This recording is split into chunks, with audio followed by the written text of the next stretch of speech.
Saya sih optimis tuh angka akan bisa naik banyak. Kemudian masalah penggunaan bensin. Kita kan sekarang berencana nih mau mendorong segera bioetanol masuk menggantikan bensin supaya polusi udara ini juga bisa dikurangin cepat. Karena sulfur yang ini kan sampai 500 ya. Kita mau sulfurnya itu 50 lah. Nah ini sekarang lagi diproses dikerjakan oleh Pertamina.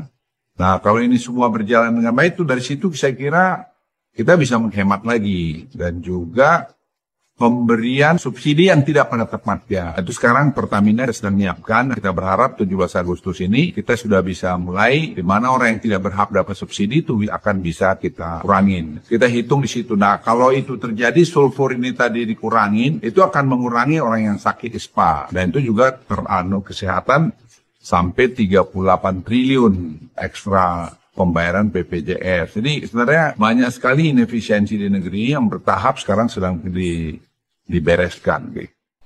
Bapak Luhut Binsar Panjaitan ya, kemarin baru bilang ya, IKN ini harus dipimpin oleh orang bule. Orang Indonesia belum mampu, harus dipimpin oleh pekerja asing. Luar biasa, underestimate sekali. Jangan munafik lah kalau nggak salah, kurang lebih kalimatnya begitu ya. Bangsa kita ini, orang kita ini belum bisa. Lah terus Bapak ngapain aja 10 tahun? Kenapa Bapak tidak menyiapkan orang-orang terbaiknya untuk bisa menjadi mandor di IKN, pembangunan IKN itu? Iya kan? Nah belum lama dari situ kemudian kita lihat juga bahwa ada statement dari LBP bahwa saya akan persulit pembelian kendaraan. Kami siap persulit pembelian kendaraan berbasis BBM. Wow. Biar motor listriknya laku begitu. Luar biasa ini. Sehingga dengan begitu kita menjadi ada pertanyaan, apakah Luhut ini troublemaker? Pertanyaan ya, kalau tuduhan tidak mungkin kita berani. Kami sekedar rakyat jelata yang tidak punya kekuasaan apa-apa. Kami hanya bisa mempertanyakan, kenapa? Kok bisa-bisanya ada statement seperti ini? Ini mengerikan sekali buat kita. Bukankah fungsi peran dari pemerintah itu agar membuat rakyatnya bisa menghadapi, bisa menjalani kehidupan dengan tenang, dengan nyaman, dan kemudian membaik dari segala aspek bidangnya? Ini kok seperti ngotot terus, motor listrik, mobil listrik harus segera beredar di jalanan di Indonesia. Padahal harganya aja nggak kurang dari 500 juta itu mobil. Kenapa nggak disubsidikan saja itu ya buat UMKM? 500 juta UMKM itu luar biasa besar. Ini sebanding dengan harganya satu mobil. Kemudian persoalannya begitu banyak sekali. Kita lihat juga kenapa tidak didahulukan transportasi publik yang diberikan listriknya dulu gitu. Setelah semua kendaraan transportasi massal di seluruh Indonesia menggunakan listrik, barulah masuk ke kendaraan pribadi. Kan mestinya begitu gitu. Oke, kita lihat saja langsung kabarnya ya. Ini kita ingatkan lagi beberapa hari yang lalu. Luhut lebih percaya pekerja asing dibanding SDM lokal untuk awasi proyek IKN. Ya kalau begitu, udah bubarin aja itu kampus-kampus ya. Unpad, ITB, apalagi bubarin aja. Kenapa? Karena nggak dipercaya. Padahal kalau Bapak LBP berpikir sebagai salah satu penanggung jawab negara ini karena ada di kekuasaan minimal hampir 10 tahun ini, kan harusnya justru Bapak yang bisa menyiapkan SDM lokal untuk awasi proyek IKN. Ya kalau Pak, ini ada pekerjaan yang sangat rumit sekali di JIS ya, teknologinya luar biasa canggih. Itu semuanya 100% pekerja lokal, SDM lokal. Harusnya Pak LBP ini belajar ke Pak Anies Baswedan. Gimana caranya bisa mempercayakan pada SDM lokal. Kalau segala sesuatu harus dari asing, ya kapan kita majunya? Nah, kembali ke persoalan kita yang awal. Ini kita lihat ya. Ini kayaknya sudah berubah lagi judulnya nih. Oke, kita undo dulu. Menko Luhut Binsar Panjaitan siap persulit pembelian kendaraan berbasis BBM. Kenapa untuk menaikkan yang satu harus menekan yang lain? Ketika ada mobil listrik yang mau didorong, dinaikkan terus, BBM-nya harus ditekan ini. Kan aneh sekali gitu. Padahal banyak sekali rakyat kita yang bekerja di dunia otomotif itu. Gimana nanti? Kayak seperti yang tidak berpikir panjang gitu. Menteri Koordinator Bidang Kemaritiman dan Investasi Luhut Binsar Panjaitan akan memperketat pembelian kendaraan berbasis bahan bakar minyak. Hal tersebut sejalan dengan program pemerintah dalam mempercepat kendaraan listrik. Ya. Akan memperketat untuk mempercepat. Yang satu dinaikkan, yang satu ditekan. Ya. Menko Luhut mengatakan pembatasan tersebut akan berdampak pada perbaikan kualitas udara di Jakarta. Nantinya hal ini juga akan berdampak baik untuk kesehatan. Seberapa besar signifikansinya? Menarik untuk disimak siapa saja yang memiliki bisnis motor listrik di tanah air. Berikut daftar konglomerat dan pejabat yang terjun di bisnis kendaraan listrik. Ada tetangga kita nggak ada lah, saudara kita nggak ada.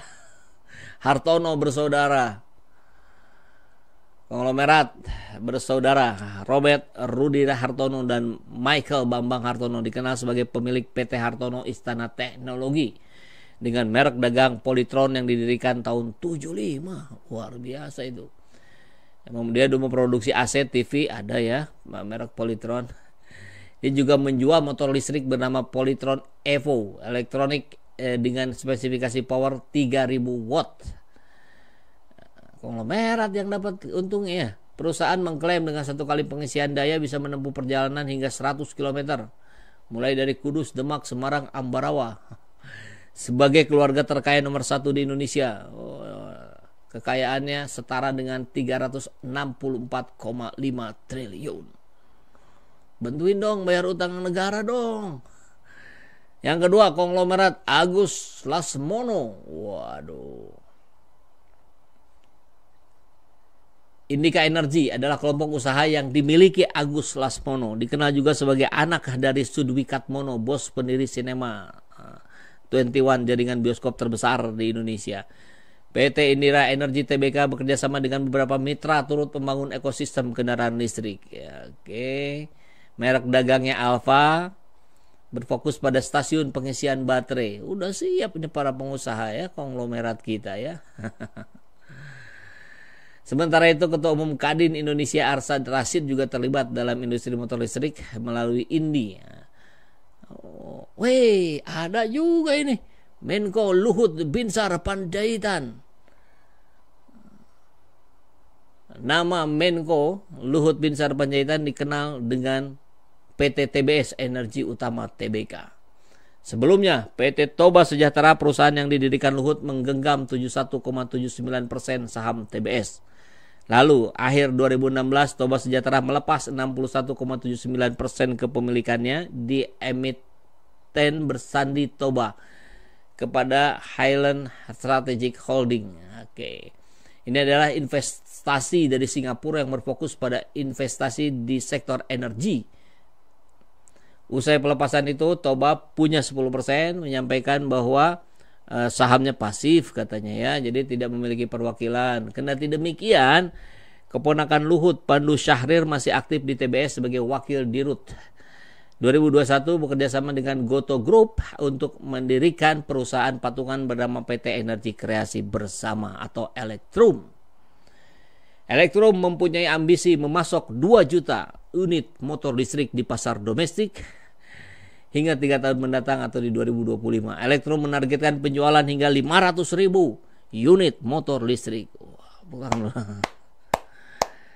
Tapi Pak Luhutnya nggak tahu apa-apa katanya. Itu mah keponakannya aja. Sepanjang tahun ini Toba akan fokus pada bisnis non batubara termasuk kendaraan listrik.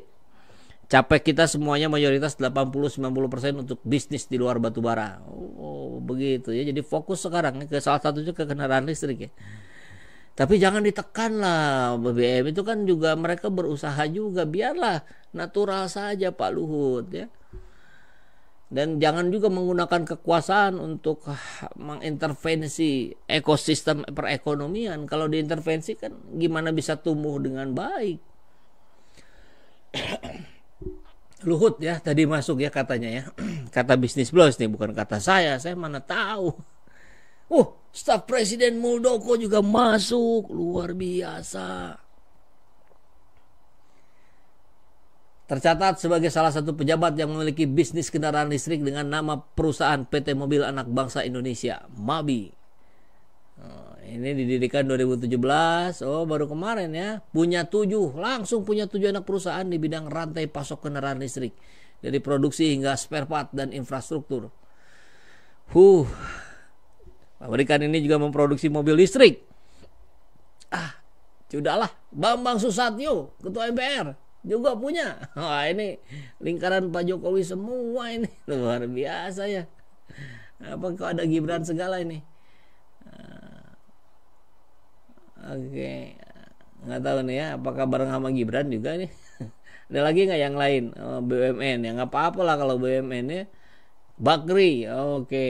Ya itu, para konglomerat katanya yang menikmati pasar kendaraan listrik di Indonesia hari ini. Luar biasa.